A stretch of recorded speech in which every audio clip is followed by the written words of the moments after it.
tonight, transcribed from Hollywood, Night Beat, another in the Wheaties' big parade of exciting half-hour presentations. Night Beat.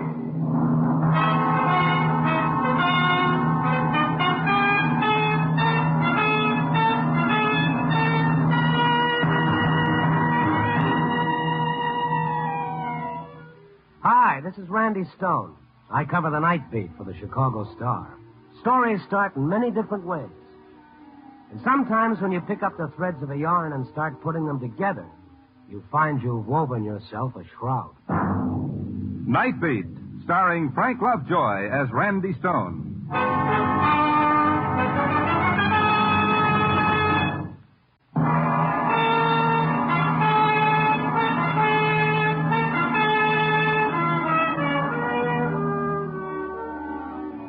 A great poet once wrote about Chicago. He said it was a city built by men with muscles and a willingness to use them. Well, Chicago is still full of willing people. Some willing to work and others willing to let them. You take Gus Reed, who broke jail last week while doing life for murder. Not that he ever became bent with honest toil. He just got crooked trying to avoid it. But now he was out, escaped with a famous hood named Neil Ramsey. When I dropped into the precinct station to see if there were any late developments, the boys told me there might be some later on. So I stepped out for a cup of coffee and a sandwich at Harpoon Louis, a few blocks down the avenue. Oh, hello, Mr. Stone. Been several nights since I've seen you. Working hard? Well, I've been on the jump. What's good tonight? Got a fresh baked ham that's quite tasty. That's a deal. On white or rye? Rye, I guess. Mustard and pickle, I presume? Yeah, and a cup of coffee. Well, look what just walked in. Huh? Looks like the man from Mars. What happened, kiddo? Your flying saucer breakdown? Oh, well, goodness, you're a big boy to be wearing a Halloween mask. Shut up. What's the big idea? What's it look like? This is a sticker. The kid was sandy-haired, skinny, and as nervous as a two-headed boy at a scalping party.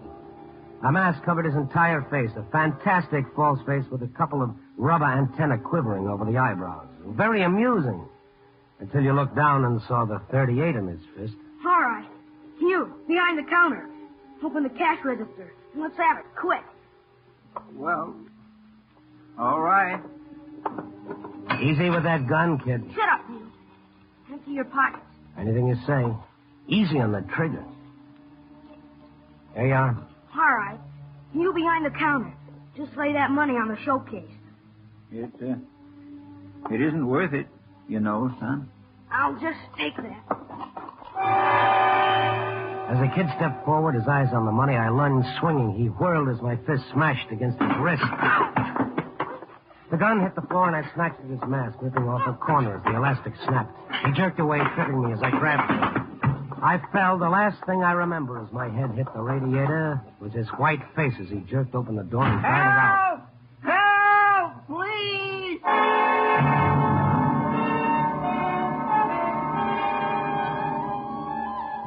When I came to, I was lying on the floor with the delicatessen owner and a couple of cops standing over me. I stared up at them, my brain knee-deep in fog. Oh, that man's gone, huh? Oh. How's your head feel, Stone? Oh, it's sagging like a wet circus tent. Here, let me help you up, Mr. Stone. Thank you. I can manage. Hey, here's a description of the kid that Louis gave us. See how it checks with you, will you? Okay. Yeah, that's right. About 13, 5'3", light hair. Mm-hmm. I suppose you'll be able to trace him by that gun he left, won't you? Oh, it's probably stolen. Why do you suppose a boy, a child, would do a thing like that? You suppose he was hungry?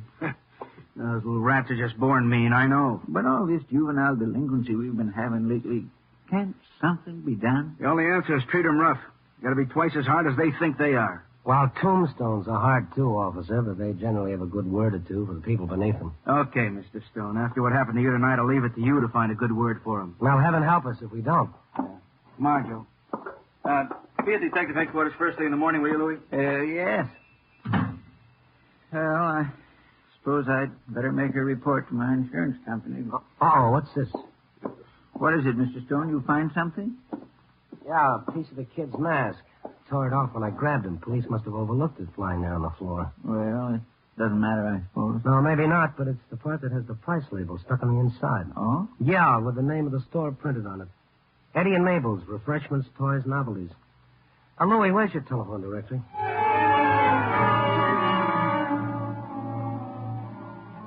The address turned out to be down in the low-rent district. I hopped a taxi, and in a matter of minutes, I was standing in front of Eddie and Mabel's, staring at the toys littering the dusty showcase. Among them lay a few tired-looking masks, each one identical with the one the kid had worn. I went in. Yeah? Something I can do for you? I was just noticing those masks in your window. Have you sold any recently? Masks? Who sells masks this time of year? Why? Well, I just A wondered. drummer comes in and sells my husband masks. Can you imagine? In April, my husband buys masks for Halloween. Well... A head he's got on him. 2 months we have these masks in stock, and how many you think we sell? One. One single mask. A businessman, he calls himself. Huh. Just when did you sell that one mask? Well, it so happens just this morning. To a 13-year-old boy who needs it like I need a hole in the head. Who is he? His poor mother slaves all day long in a laundry, and he spends money on junk like that. Does it pay to have children? I ask you. What's his name? Reed, Jimmy Reed. Oh, I feel sorry for his mother. Such a bum that kid is. But with that kind of a father, what can you expect? Oh, wait just a minute. Did you say Reed? Who is his father? Gus Reed, the gangster who breaks out of prison. It's in all the papers. Oh, yeah. I see. How is it that you know the boy and his mother so well? Why shouldn't I? They live in the apartment house on the corner. Why? Oh, thank you, thank you. Good night.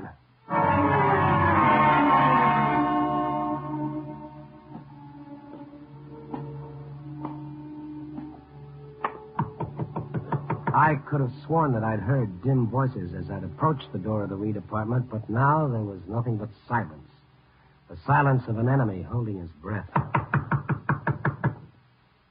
Who is it? Did Jimmy Reed live here?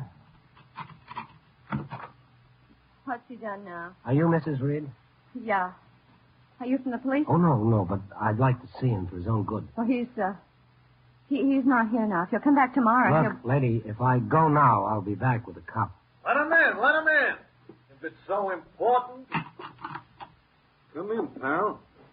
No sense bothering the cops. I said come in. And keep those mitts lifted high. It was the infamous Neil Ramsey, the lad who busted out with Gus Reed.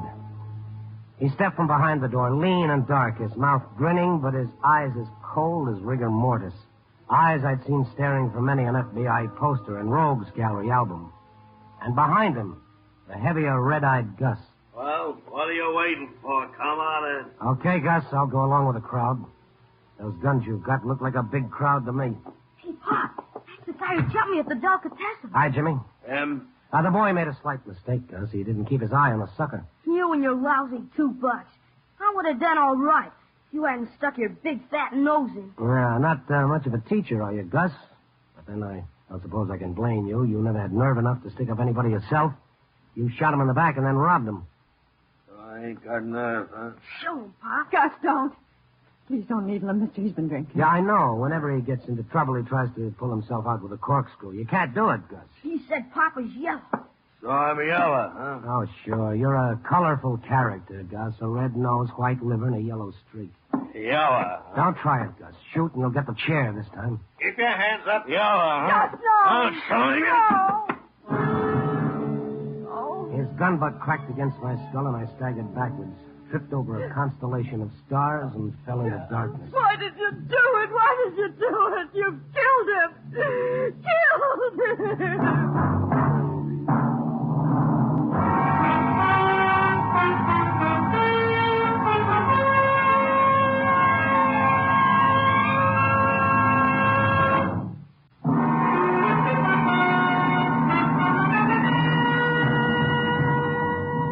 And now back to Night Beat and Randy Stone. When I found myself the prisoner of a couple of fugitive killers, I should have played it dumb instead of giving out with a smart talk. Might have saved me a crack on the head to match the one I got in the delicatessen store. When I came to, I was lying on a sofa, limp as a poached egg on toast. I turned my head and I saw Mrs. Reed with Lieutenant Saunders of Homicide. Looks like he's coming out of it. How do you feel, Stone? Oh, one more dent in my skull. I'll rent it for a golf ball. So Gus and Neil got past you, Now, they won't get past the roadblocks we set up. How'd they get out of the house? Over the roof? Yeah, same way they got in, apparently. Old stuff. You should have figured that, Lieutenant. Oh, sure. Just like you figured on finding him there when you stuck your nose in. Yeah. Jimmy go with him? Jimmy's a child. Baby, he doesn't know what he's doing. He's a good boy, Mr. Stone. It's all his father's fault. He's twisted Jimmy. He thinks his father's a hero. Okay, Mrs. Reed, that wraps it up. We're through here for the time being.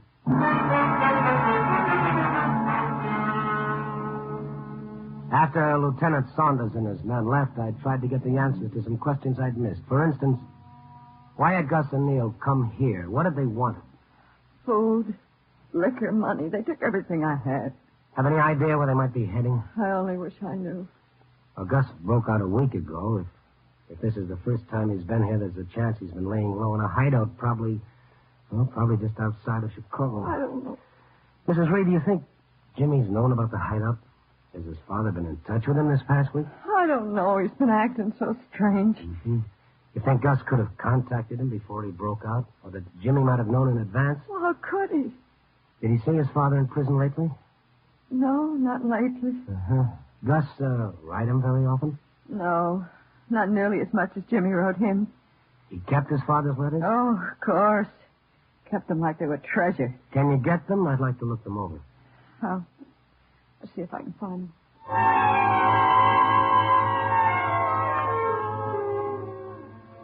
I studied the half dozen or so letters that Mrs. Reed brought me and found nothing. They were uniformly dull, stupid, and apparently without significance. That is, all except the last one.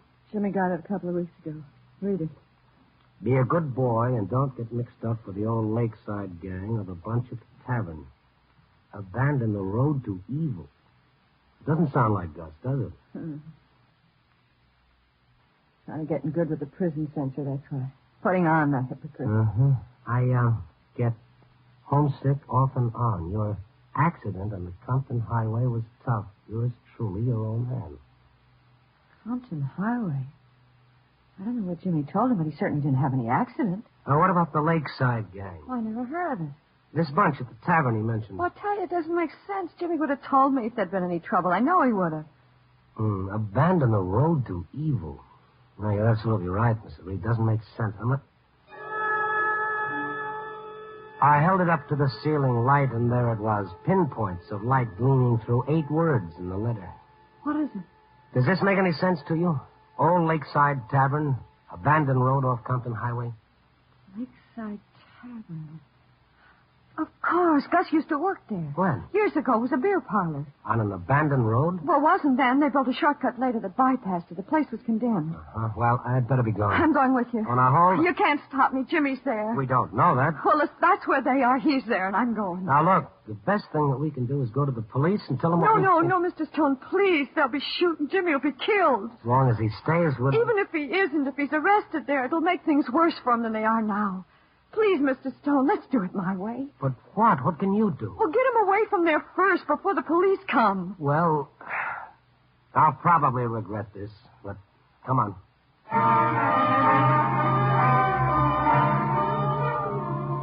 We took a taxi to the garage where I picked up my car, and we headed out past Lincoln Park, turning southeast for the highway.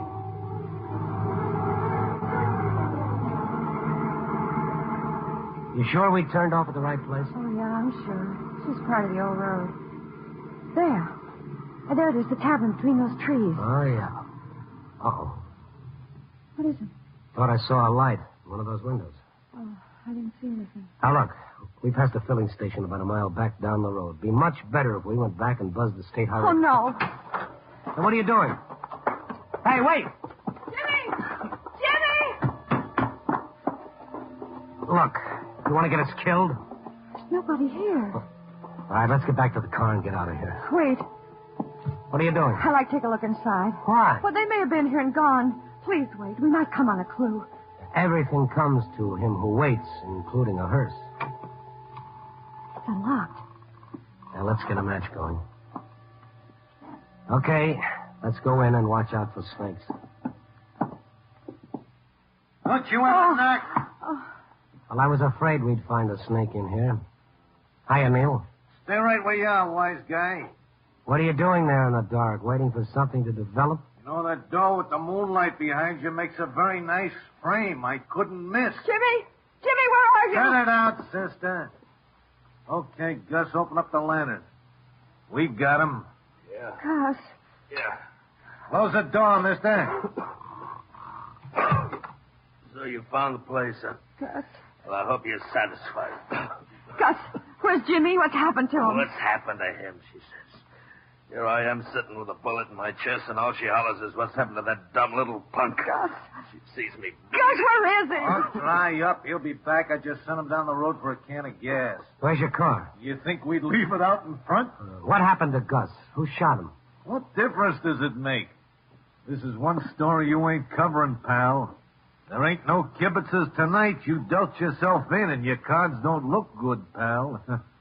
Not with me holding 6 bullets in my hand. Well, like they say, Neil, the game is always darkest before you've drawn. Yeah, you don't get no more cards, friend. You're through. The roadblock. Of course. Gus got it when you crashed the roadblock. Give the sucker a cigar. You know, I get a bang knocking you two off right now. But just in case we do have trouble, maybe we could use a hostage or two. Hostage? Neil, that's a $2 word. Yeah. I got a 39-cent rope to go with it. Turn around, both of you.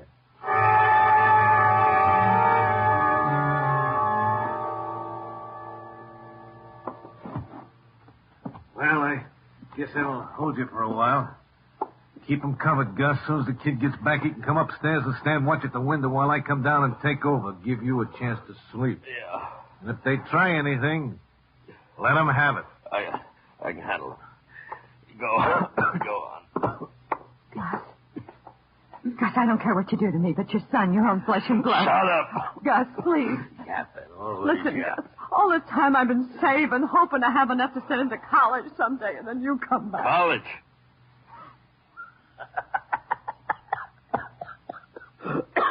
All right, so you'll go to college. I got some deals coming. Look, you help me get out of this spot, and then we'll have enough dough. The Gold Coast Servants College, huh? So I'll send him to college. But you can send him to college, Gus, now. What? What are you talking You're worth $5,000. Dead or alive. Reward for me? $5,000. Look, let Ann turn you in. Let her, Gus. She'll get the reward. Just cut us loose. What kind of a sucker do you think I am, you lying? All right, then. All I got to say is you better see a doctor before morning if you expect to live. Shut up.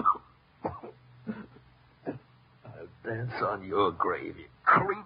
What's the use of kidding yourself? You're dying. You're just sitting there dying. Your only chance is a doctor now before it's too late. I don't have to tell you, Gus. That bullet's in your lungs.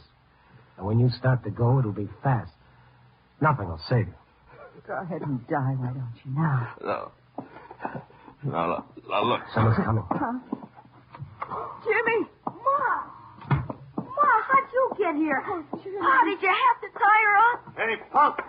Neil, why'd you have to tie her up? Seen you come up the road with that can of gas. Where is it? Outside. Well, get it in the car.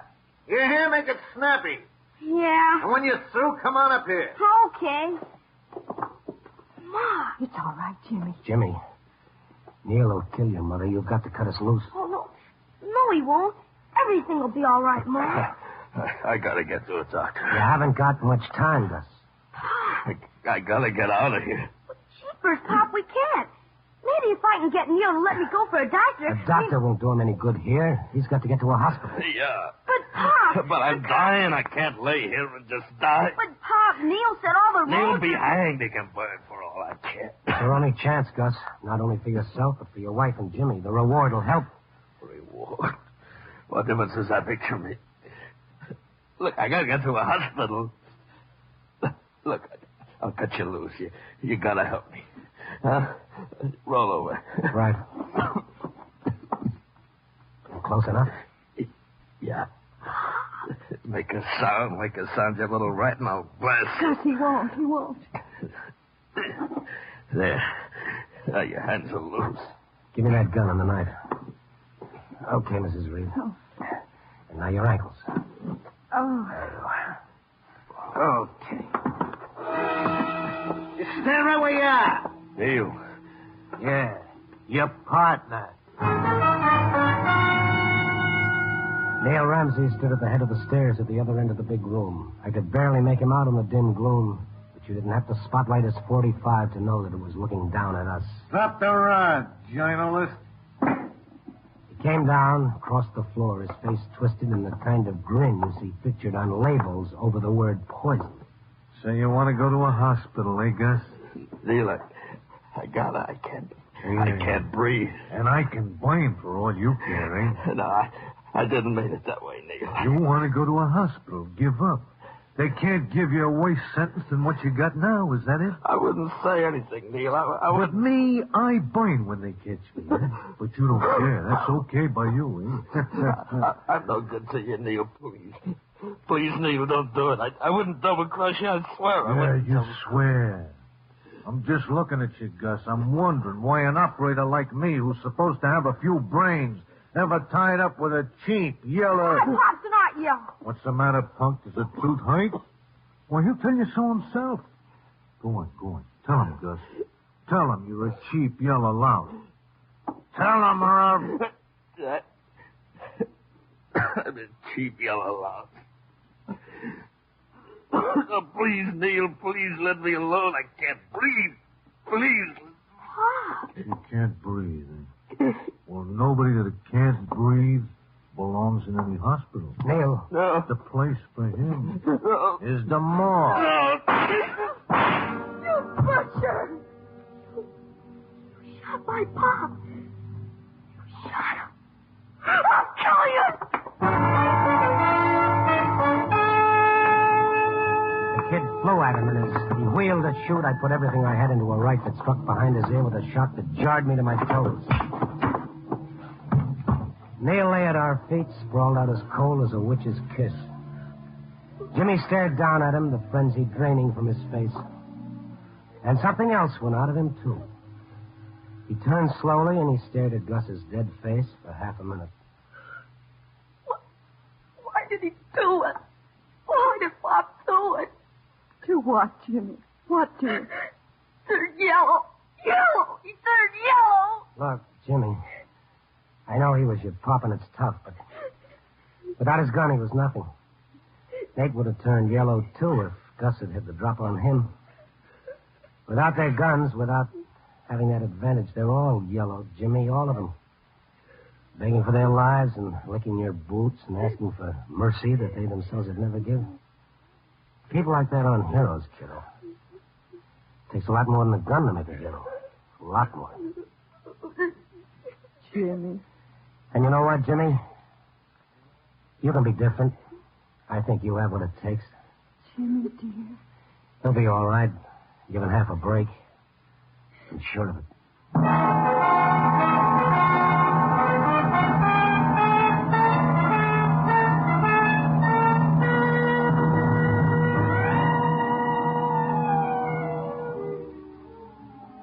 4 a.m., the morning still dark with leftover night.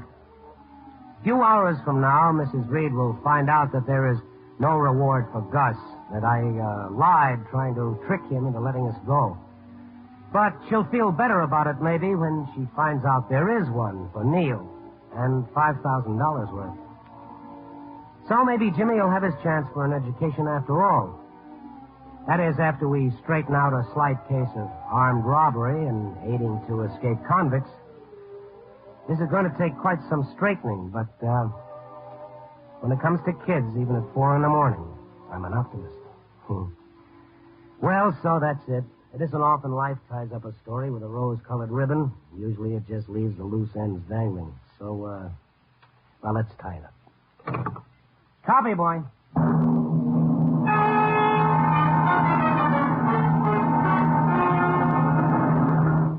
You are listening to Night Beat.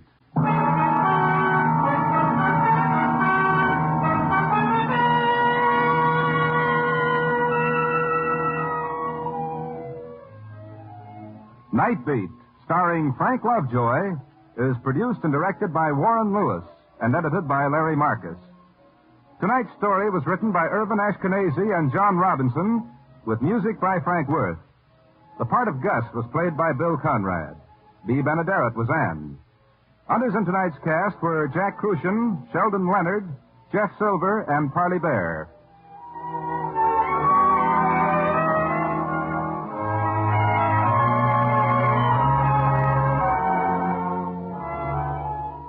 Listen next week at this time and every week as Randy Stone searches through the city for the strange stories waiting for him in the darkness.